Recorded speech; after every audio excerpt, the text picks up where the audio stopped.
تحریک نفاذ اردو پاکستان ایک تعارف عطاء الرحمن چوہان موجودہ صدر تحریک نفاذ اردو پاکستان ہیں۔ تحریک نفاذ اردو کا پس منظر 25 فروری 1948 کو قائد اعظم نے قومی مشاورت کے بعد اردو کو پاکستان کے قومی، سرکاری، دفتری اور تدریسی زبان قرار دلوایا اور قانون ساز اسمبلی نے اس کی توثیق کی۔ 1956 کے دستور میں اردو کو قومی زبان قرار دیا گیا۔ 1962 کے دستور میں اردو کو قومی زبان کے طور پر برقرار رکھا گیا۔ 1973 کے دستور میں اردو کو قومی زبان کا درجہ دیتے ہوئے 15 سالوں میں سارے نظام مملکت کو انگریزی سے قومی زبان میں منتقل کرنے کی ہدایت کی گئی۔ یہ مدت 14 اگست 1988 کو ختم ہو گئی۔ دستوری منشا کے باوجود 1949 سے 1978 تک کسی حکمران نے قومی زبان کو اختیار کرنے اور انگریزی سے نجات دلوانے پر کوئی توجہ نہیں دی۔ 1979 میں جنرل ضیاء الحق نے نفاذ اردو کے لیے مقتدرہ قومی زبان ادارے کی بنیاد رکھی۔ 1987 تک مقتدرہ نے پورے نظام ریاست کو اردو میں منتقل کرنے کا ہدف حاصل کر کے قومی زبان کے نفاذ کے حتمی اعلان کے لیے صدر مملکت کو تجویز پیش کی۔ بدقسمتی سے جنرل ضیاء الحق کی حادثاتی موت کی وجہ سے نفاذ اردو کا حکم نامہ جاری نہ ہو سکا۔ بعد میں آنے والے حکمرانوں نے سابقہ حکمرانوں کی طرح قومی زبان کے نفاذ کو سرد خانے میں ڈال دیا۔ پس منظر و قیام دستور میں دی گئی 15 سالہ مہلت 1988 میں ختم ہو گئی، لیکن حکمرانوں نے نفاذ اردو پر کوئی توجہ نہ دی۔ 2002 میں دستور کے آرٹیکل 251 پر عمل درآمد کے لیے عدالت میں رٹ دائر کی گئی۔ یہ رٹ 13 سال تک عدالتوں میں لٹکائی جاتی رہی۔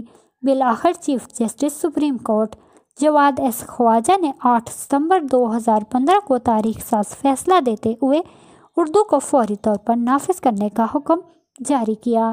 جسٹس جواد ایس خواجہ کی ریٹائرمنٹ کے بعد حکمرانوں اور بیوروکریسی نے نفاذ اردو کے معاملے کو ایک بار پھر سرد خانے میں ڈال دیا۔ جنوری 2016 میں سول سوسائٹی کے چند افراد نے قومی زبان کے نفاذ کے لیے جدوجہد کا عزم کیا اور تحریک نفاذ اردو پاکستان کی بنیاد رکھی۔ تحریک نفاذ اردو پاکستان کی جدوجہد۔ تحریک نفاذ اردو پاکستان نے نفاذ اردو کے لیے ہمہ جہتی حکمت عملی کے تحت کچھ اقدامات کیے ہیں۔ صحافیوں اور دانشوروں کو نفاذ قومی زبان کے بارے میں ذرائع ابلاغ میں کردار ادا کرنے پر متوجہ کیا، جس سے ذرائع ابلاغ پر تسلسل سے قومی زبان کے نفاذ پر زور دیا گیا۔ علماء، اساتذہ، طلباء اور ٹریڈ یونینوں کو قومی زبان کے لیے منظم جدوجہد پر تیار کیا گیا۔ سوشل میڈیا پر نوجوانوں کو متحرک کرتے ہوئے ملک گیر سوشل میڈیا ٹیموں کے ذریعے پورے ملک میں قومی زبان کی اہمیت اور غیر ملکی زبانوں کی تباہ کاریوں کے بارے میں بیداری کی مہم چلائی گئی۔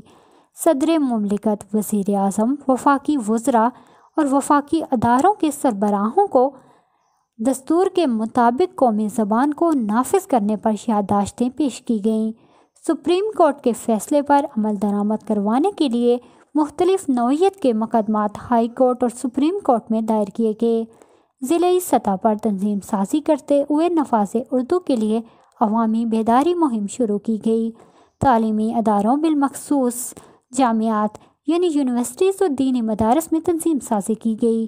آن لائن دستخطی مہم کے ساتھ ساتھ دستاویزی مہم جاری ہے اور جلد 2 کروڑ دستخطوں کے ساتھ حکمرانوں کو نفاذ اردو پر مجبور کر دیا جائے گا۔ عدالتوں میں زیر سماعت مقدمات کے فیصلے بھی جلد متوقع ہیں۔ ہر سطح پر قومی زبان کے نفاذ کے لیے مطالبہ زور پکڑ رہا ہے۔ غیر ملکی زبان کے تسلط اور تسلسل پر عوام میں شدید رد عمل سامنے آنا شروع ہو گیا ہے۔ نفاذ اردو کے امکانات۔ وزیر اعظم عمران خان اندرون ملک سرکاری تقریبات میں قومی زبان میں خطاب کرتے ہیں۔ وزیر خارجہ نے پہلی بار اقوام متحدہ کے فورم پر قومی زبان میں خطاب کیا۔ حکومت نے پرائمری سطح پر 2020 سے اردو میں تعلیم دینے کا اعلان بھی کر دیا ہے۔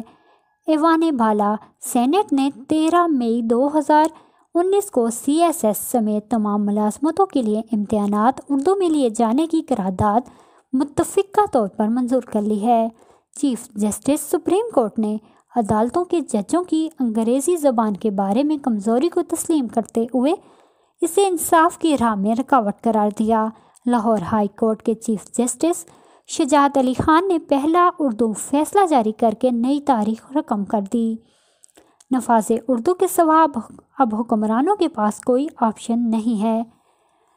قومی سطح پر بیداری کی مسلسل مہم، دانشوروں اور قلمکاروں کی جد مسلسل، قومی زبان سے محبت رکھنے والے لاکھوں محب وطنوں کی شب و روز کی محنت سے انشاءاللہ جلد قومی زبان کے نفاذ کی منزل حاصل ہوگی اور پاکستانی قوم حقیقی آزادی کے ثمرات سے مستفید ہو سکے گی۔ ہماری جدوجہد غیر ملکی زبان کے تسلط کے خاتمے تک جاری ہے اور کسی کو بھی دستور پاکستان، قائد اعظم کے ویژن اور سپریم کورٹ کے فیصلے سے غداری نہیں کرنے دیں گے۔ شکریہ۔